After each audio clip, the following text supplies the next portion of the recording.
Hello guys and welcome back to the third and final episode of Building a Castle with me, Blaubart. And today we have a lot of progress that we're going to be making because in the last episode we didn't do that much progress. We were talking a little bit about interior tips. So today we'll get on the grind and see if we can decorate as much as possible of the castle. But first, as you might know, my biggest dream right now is turning this boring looking hill into the most amazing Viking base ever and getting it to be the #1 picture showing on Google Images when searching for Viking base Minecraft.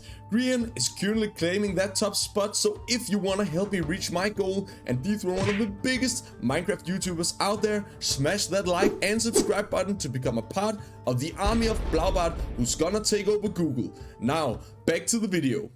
So talking about progress, we did not make that much in the last episode, but already in between episodes I've been making a lot of progress inside this entrance hall where we have made the interior and finished it all up. Look at this awesome lamp design that I made. So it kind of has this 90s 70s look and it's a bit weird for a Viking castle, I know, but I like it actually very much. I think it fits very nicely in here. Now I've been grinding away on this entrance hall ever since I left you guys with the other episode last week, and it looks so awesome. I'm just in love with the carpet, with the suns in the middle here. I really think I succeeded in creating a creative looking carpet with also a kind of royal feeling, keeping it also Viking-ish. We have mosaic windows, the armor stands and the bookshelves, every little standard detail that you need for the builds. Over here you have the opportunity to read something. I haven't wrote anything yet.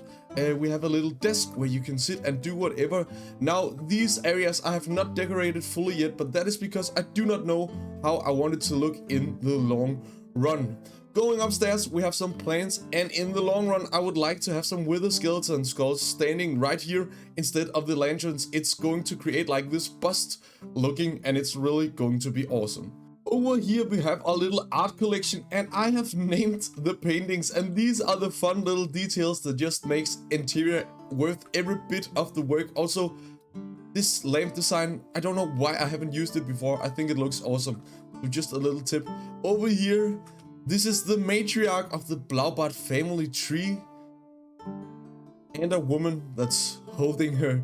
Over here we have the prophecy of the skull by Blaubart Bay, and if you've watched my other series you will know what I'm talking about right here. If not, then go watch my other series. It's not as good as this one, but who cares? Over here is my favorite masterpiece.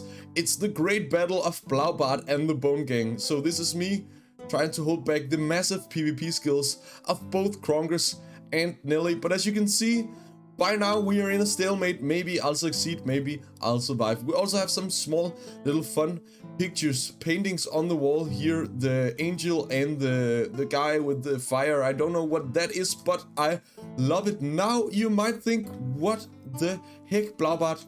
Just need to take this up. What the heck, Blaubart? How do you get all this motivation to go ahead and build this much in Minecraft? And let me just tell you, I don't get the motivation, and that is what we are going to be talking about in this episode. Walking up the stairs up here, you can also see that I fixed out the floor of this second floor and the floor as well over at the this is the chapel for the dragon egg, by the way, and this is the next room we will be tackling in today's episode. But first I wanted to talk a little bit about the motivation and how I seem to get things done. Now over here is a wandering trader. Let's just see if he sells us Nautilus shells. No, he does not. So did he die? Yeah, boy. So guys, when I say that I do not get motivation, I mean it in the literal sense of the word. I do not get motivation because to me, motivation is a part of a circle.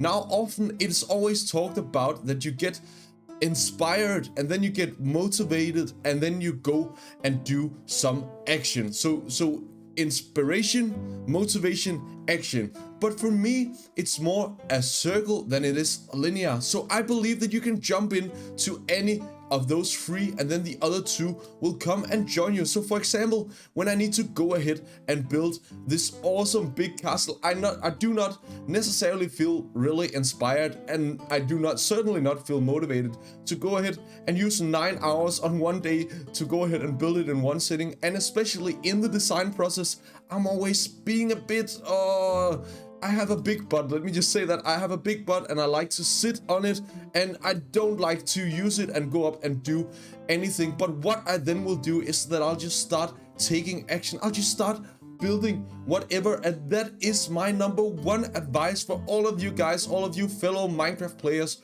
who struggles with keeping motivation, is jump in the circle. If you take action, I promise you inspiration will come, and as soon as inspiration is there, motivation will be there.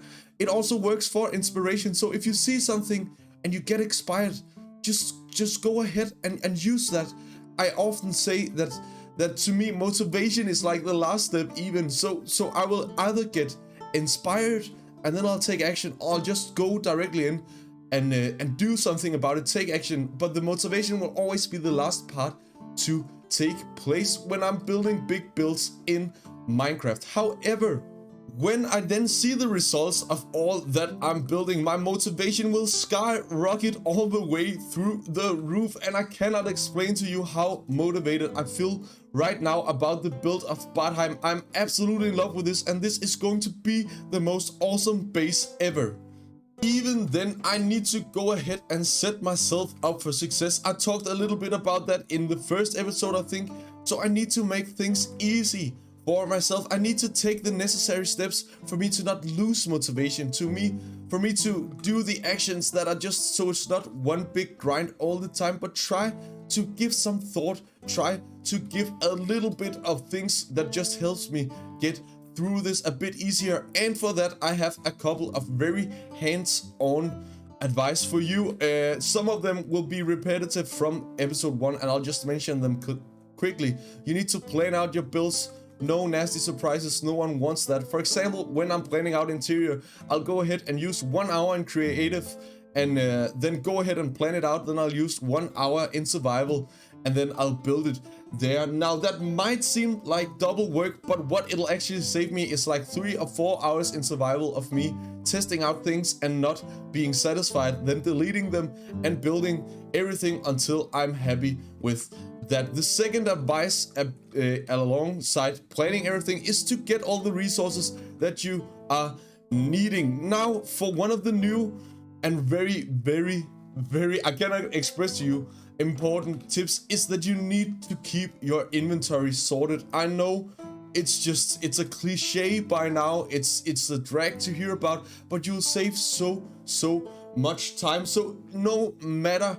how motivated you are, no matter how ready you are to go ahead and take action, if you waste a lot of time, you're wasting a lot of work on your awesome builds. So keep it clean, man. You don't need to build a big auto sorter. I never do that. I have never done it actually, but I try at least to just do like once a week, twice a month, go ahead and clean up my stuff so I know exactly what I want to build. That didn't make any sense at all, but I hope you understood what I said. Final little advice of this episode, I'll probably just keep on repeating these, to be honest, for the next 10 minutes while we are building the chapel over here, is that you need to go ahead and just get everything that you want to be a manageable task. Because one of the biggest motivation killers out there is that if you're feeling you're doing something unmanageable, if you're just looking at a project, you don't know where to start by making things manageable. I've done that right here by dividing rooms into smaller little spaces. So I'm not standing here down by the entrance to the castle of Badheim. By the way, look at these awful or really ugly fence gates. I need to have them in, however, because I was just done and a creeper came and blew everything up. So I need to have it. But imagine me standing here by the entrance and just having one big empty space. I would literally have no idea where to start. So go ahead and make things manageable. That also it's not only for interior.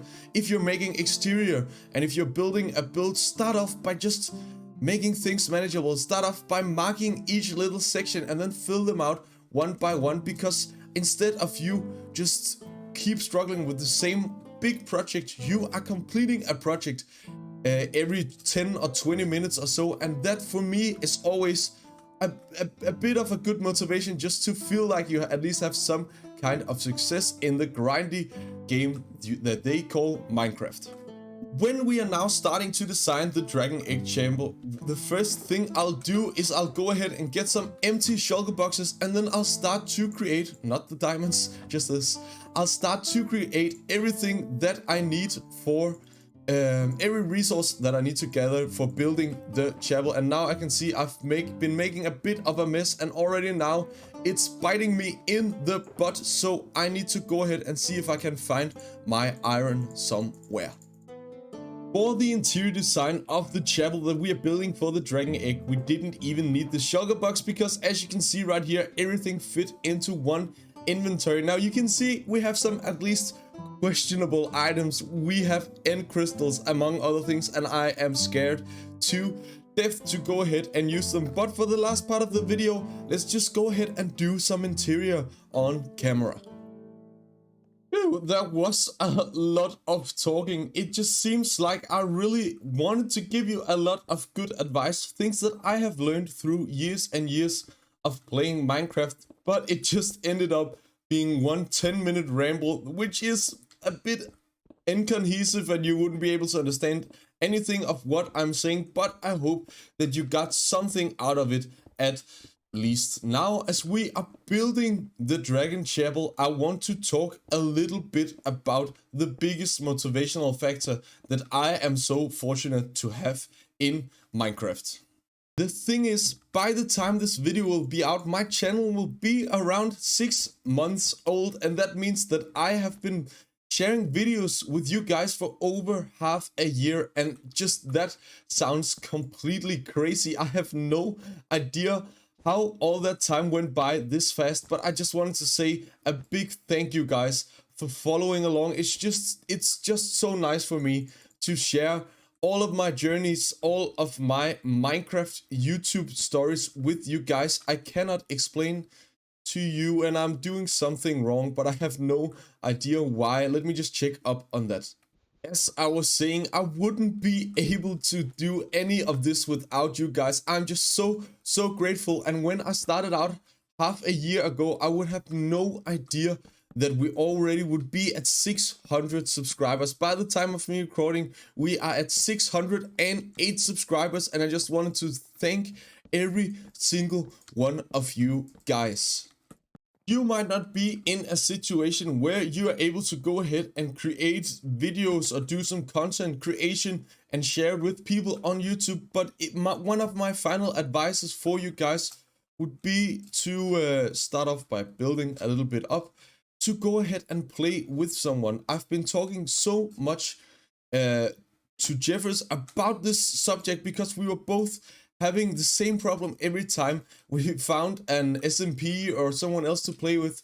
Within a month or two, we would be the only one playing on the server, and it is as if Minecraft is a very not dead game, like in people not playing, but there's not a lot of life. We have some mobs and we have some blocks, but you need to be able to go ahead and create stories for yourself to continue to have fun, or at least that is what I believe. So we were talking a lot, and it seems like adding players, having someone to play with, adds that little bit of life that Minecraft so desperately needs at times. So if you are at home struggling to find any form of motivation to go ahead and play Minecraft, I would suggest to you to just share your builds with someone. Now, I know it's hard sometimes. I know that you can't not just necessarily find someone to play with, but even if it's just me, go ahead, send me a picture on Reddit or tag me in something on Twitter or whatever, and I'll look at your builds. I'll share this amazing journey with you guys, because that is what Minecraft is all about. We are just a bunch of guys who got too old, or it's too expensive to play with Legos, so we just play with Legos in this awesome game of blocks, and that is the biggest motivation for me is to build something and share the story with others. As you guys can see right here, we are slowly but surely getting to finish up. This is a very small interior. That is also the only reason why I dared to go ahead and do it on camera, because I always make a lot of mistakes and I always use a lot of time on doing these interiors, but I actually feel like I have 100% control over what kind of design I want right here and how it should all look by the end. So we will start off by doing and I already made a mistake. I'm just so good at this game, I can't believe it. Anyways, we will start off by placing the holy dragon egg at Bartheim, and there it is, you guys. For the first time since I don't even remember what episode it was, we have finally completed our goal of storing the dragon egg at Bartheim, and I can tell you that this interior is going to look awesome. But now let's just go ahead and pick these carpets up right here, and we freed an inventory space so we can pick up the black terracotta as well. Now I hope I have enough endstone. If I don't, I'll just need to go and cry somewhere in the corner, because I do not want to go to the end to just collect 1 or 2 pieces. But it seems like we have enough now for the sandstone. These 2 blocks, they go really good together, because the yellow font, the yellowish kind of color there is on the endstone, I do not like that very much. But in when you place it next to sandstone, the yellow disappears a bit and you just get this nice texture of like these tiles going through, even as if they are a bit more worn down, and a lot of people have been walking there. So this is the start. Now these banners and this dragon head we will use to create something really cool, and I hope I can memorize to do this, or else I'll just need to go in my preparation world and see how we're gonna do it. We are going to be creating an awesome dragon hanging on the wall, and I already think I made a mistake. Maybe I did not. We'll just have to take a look if it looks completely weird when I'm done with that. But this is just, I actually think I got inspired from one of Speedup's videos in Hermitcraft when he created the shop for Impulse. He used the banners to create wall decorations, and ever since I wanted to do some kind of decoration, but I did not have any idea what I wanted to do. So now we've finally found it. Actually, this is going to be looking so cool. So I think that should be the one wing, and it looks just as it's supposed to be. And that's the second time I've fallen in these stairs in 2 minutes, but just take a look at how awesome this looks. That was the second wing done, and I thought, what is going on right here? And it looks, I just love it. Now the thing is, if you just get a bit more up, you will be able to see the eyes of the dragon as well, but that is not something we can do anything about just now. We are not done with details, however, because I have another. If you've watched this series by now, you would know that I really love building statues, and I've been working on a bit of a design. I got some inspiration on the Google images, so if I remember it, I'll place a link in the description for some awesome smaller statues that are going to be standing right here. Doesn't this just look absolutely awesome? I am totally in love with this statue design right here, with the shield and the hammer and the helmet and everything else. These are truly, maybe out here we have the protectors of the egg, but in here we have the guardians of the egg, the final defense before getting to the dragon egg. Now this is looking cool, I know, but we just need to add the last final bit of lore in here, and that is what we need these end crystals for. And I am mildly terrified that something goes wrong right here. I have been testing in creative. Even if something goes wrong, the egg will just drop. It will not be broken by the end crystals. So that made me a bit more safe, feeling of being safe at least, while we are going to be placing the end crystals here around the egg. So let's just go. Now we will put on hitboxes. That is F3 and B, if you didn't know that, just a little tip. And then there was 1, there was 2, and there was the third. Now we have placed sea lanterns underneath this, but we will be covering them up with carpets, and in that way it will look like the end crystals are emitting all the light and they are standing there as the very final defense for the egg. Now let's just see, can we make this? This should be a piece of cake. There was the first piece of obsidian collected, the second piece collected, and now to the third, and we made it. We actually made it. Now I really need to be careful because it will blow up every single piece of interior in here. I've also tested that.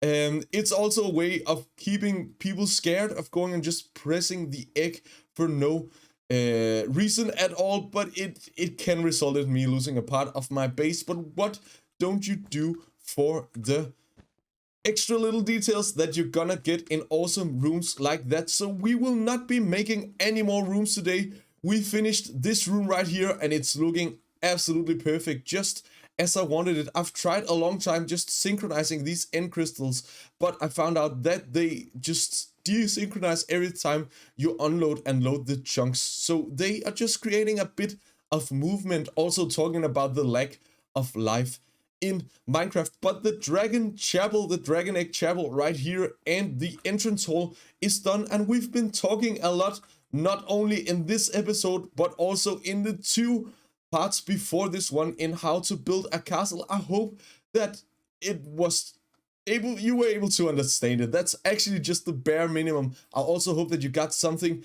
out of it, but I think for now, let's just go ahead and end off the episode. This is now the official ending of our mini-series on how to build a castle with me, Blaubart, and I hope that you guys have enjoyed it. I have been grinding away these last 3 episodes I've been making in the span of half a week, so that has been absolutely crazy. If you watch this video on release, I will have 2 days left of my vacation, but at the time of recording, there is 5 days until I go on the vacation. So I hope that these videos have been okay and not feeling too rushed, but if they have, I will be making up for that in the next episode, where we will be taking a world tour through the awesome lands of Nasfordan. But for now, there's nothing left to say than a big fat thank you guys for following along. If you have liked this series, please consider liking the video and subscribing to the channel, as it will help me out a lot. For now, let's just go ahead and take a look at the awesome builds we've been making in this episode, and then I'll see you guys later.